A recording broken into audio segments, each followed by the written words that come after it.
Hello, my name is Justin Cook. I'm the Global CTO of the AWS Alliance. Today we're going to talk about Agentic AI 101, driving outcome-based sales at Atos with autonomous intelligence. So the agenda is going to talk about what is Agentic AI overall, what are the building blocks of agentic systems, what are building, orchestrating, and securing those AI systems in general, and how do we sell and move forward in a use case and business value path for these specific technologies. There's a lot of different metrics around the future growth of agentic AI, specifically with AWS, whether it's in your work decisions or your enterprise apps. Capabilities tend to grow and grow more and more every day. The businesses are creating value with these AI agents. There's workplace productivity, there's business workflows, as well as innovation and research. So what is agentic AI? It's AI systems that autonomously achieve goals using planning, reasoning, and tools. Capabilities include goal decomposition, decision-making, tool invocation, and memory awareness. What are AI agents? These are autonomous software systems that leverage AI to reason, plan, and complete tasks on behalf of human or systems. So this is a really good breakdown that's used that can tell you the differentiation between generative AI, AI agents, and agentic AI. I would just note here I've also put down the operational flow, which is for ideas, input, gen AI models, and outputs for generative AI, the goal agents tool and final output for AI agents, and the process flow for agentic AI, which is the operations sub-agents, tool and memory and results. I would keep this handy for future use. This is really good from breaking down the differences between generative AI, AI agents, and agentic AI. So things you might hear about autonomous agents systems, which is these also known as the AI workflow orchestration. You also hear about swarm intelligence, which is leveraging multiple agents. These are all terms that you will hear more and more as the agentic AI ecosystem grows. Business value and use cases, these are important, right? If you look over here on the left, you have more agent oversight in the past. As we grow more towards these agentic AI systems, you have less human oversight. This could resonate in the fields of automating multi-step workflows, reducing operational overhead, and scaling decision making. So what's an NCP server? So an NPC server, you're going to hear more and more about this. An NCP, which stands for that Model Context Protocol, is a program that acts as a bridge between your AI models and external resources like APIs, databases, and other tools. It allows your AI models to access and utilize these resources in a structured and standardized way and expand on their capabilities beyond the inherent knowledge. So this is also a good graph around how MCP works. I won't go through the full thing, but you can see the workflow of passing from your request to the MCP client, to the request handling, the response, and the utilization of the AI model. The genesis of the AI overall, this is all about prompt engineering. So the prompt goes into the AI assistant or the LLM, and the response is what comes back to the user. Realizing the limitation, LLMs don't know what they don't know. They generate content but can't take actions, and they are stateless. It's just good to know. Just very simple invocation, and whenever you're going through prompts, note that when you add more description to your prompts, you're going to get better answers out of the specific models. Building AI agents keeps happening, right? You can see it across a different number of use cases. Might be like a use case in this case where we're building a travel agent that helps employees to book business travel. Giving your assistant personality, you can add the different prompts. You can integrate all kinds of things like RAG, or retrieval augmented generation, which is memorizing your answers and leveraging them later on in this specific case for the travel booking. The simplified generic workflows kind of tends to happen here. Maybe it's hypothetically leveraging the LLM. Maybe it's leveraging the call and result from a data source. Overall, these different agentic AI workflows are present in a lot of this new agentic AI ecosystems. Here are some good examples of the agentic AI systems. You can have plan and sequence actions. You can perceive and process context. You can use tools. You can remember past interactions, and you can make decisions. Agentic AI systems in a nutshell, this is the agentic loop, the idea of coming up with your LLM reasoning, picking tool, executing, and updating the context. This tends to be kind of the generalized universal workflow for the agentic loop. Implementing a simple AI workflow is seen here. I'm not going to go too much in the coding of it, but ultimately talk to your essay about what this means. Strands is another key aspect. This is an SDK, or a software development lifecycle, software development kit from AWS, and this is leveraging things like flexibility, speed, and simplicity. The idea here is that you can leverage this to have your model of choice, your highly flexible specific toolkit for guardrails and native observability, monitoring, and evaluation. There's a broad spectrum of tools as well, and there's also integration across a number of tools. So there's a lot of AI services for Agentic AI, right? You can use Bedrock for your FMs. You can use SageMaker for your model tooling. You have your Dynamo and your RDS for your data. You have your step function and Lambda for your workflows. You also have your S3 OpenSearch for memory, and you have your things for security like IAM, Cognito, and KMS. Here's just a basic standard workflow. This is the kind of stuff you can see out there in the architectural space for any kind of Agentic AI deployments. Some more things of observability is a key aspect of Agentic AI and Agentic AI workflows. You'll see more and more of these as time grows.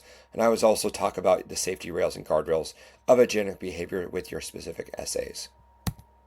So why integrate these, right? Why use these? You can enhance customer experience, you can boost your employee productivity, and you can also have informed decision making around these. Lots of use cases out there. There could be action-enabled chatbots. There's obviously workflow automation agents, and there's also agentic platforms that can be leveraged. Use cases for Agentic AI on AWS, as we just talked about, there's quite a bit of these. Just talk to your sales reps or look in the specific, the different repositories of SA use cases that they can leverage. There's all kinds of cross services and implementations as well, such as you'll see things with Connect and Bedrock as well. Selling, so I put up a few different use cases on here, guys, that you can target and look at for typical kind of top-down use cases from industries, as well as you'll see one here that's a CIO, COO, or innovation-led business automation journey use case. There's also some around the knowledge worker that's very useful for kind of implementing and leveraging some of your targeted portfolio productivity journeys. There's also some that are IT driven, which are around like DevOps and IT automation. So just know that there is also a lot of what is called build your own AI workforce coming more and more.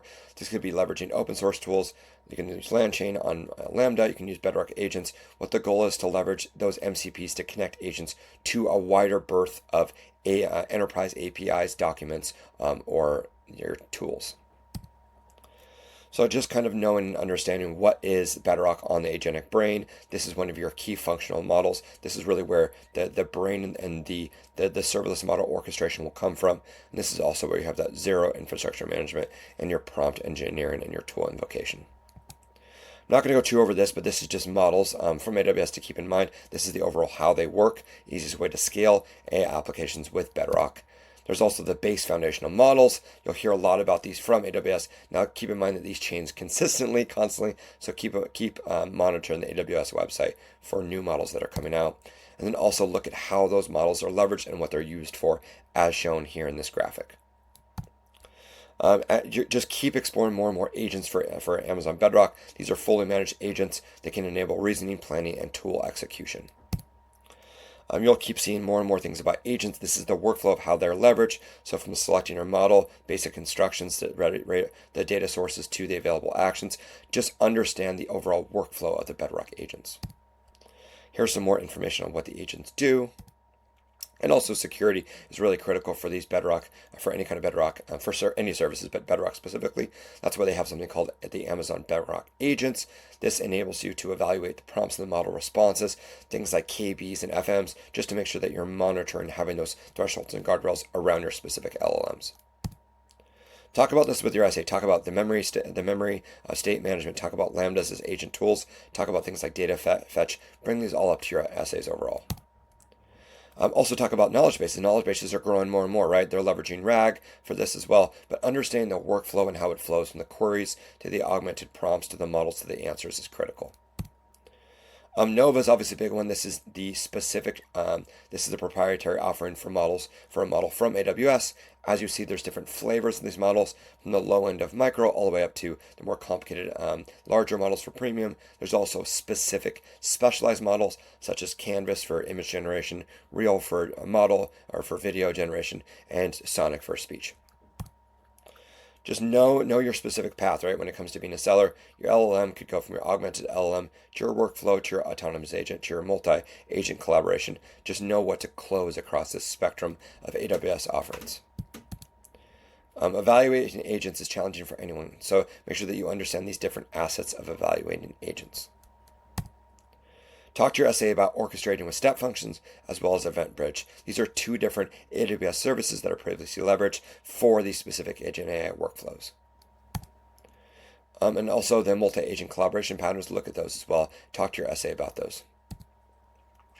Agentic AI reference architecture, this is another one. This could be the workflow of your user trigger to your API, gateway to your Bedrock agent. Just know what the different agent connectivity processes are, from things like Lambda tools, DynamoDB, Kendra, to step functions to Event Bridge.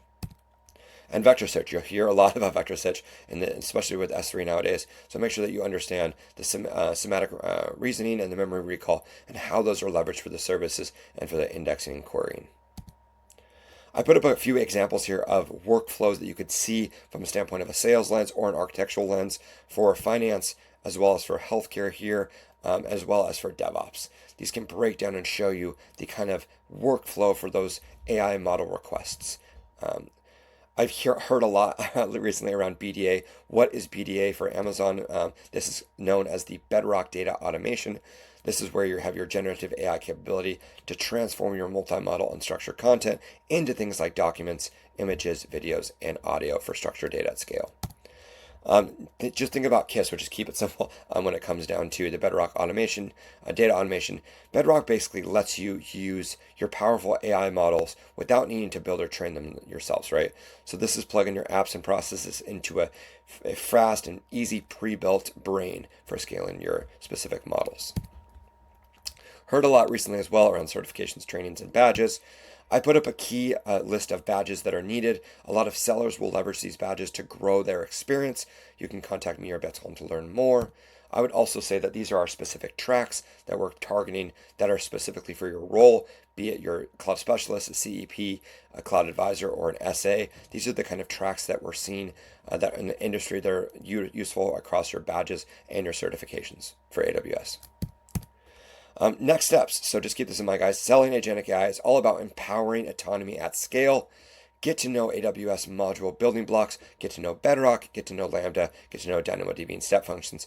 Keeping a cheat sheet is really critical. Leverage this deck, right? Take screenshots, use this for your Agentic AI, your Gen AI, Agentic tools, as well as your MCPs. Know what they are, how to leverage them, how to put them into talk tracks around any kind of your sales motions. And your clients want to know about prioritizing safe deployments, scalable orchestration, their own use cases, shifting right items like or shifting left items like that are topic of conversations. Most clients want to know how this technology helps them. And that's it from me. If you have any questions, you can contact me at justin@atos.net. You can also leverage anyone on my team from the AWS Global CTO office, as well as anyone from the Alliance team in general. Thank you.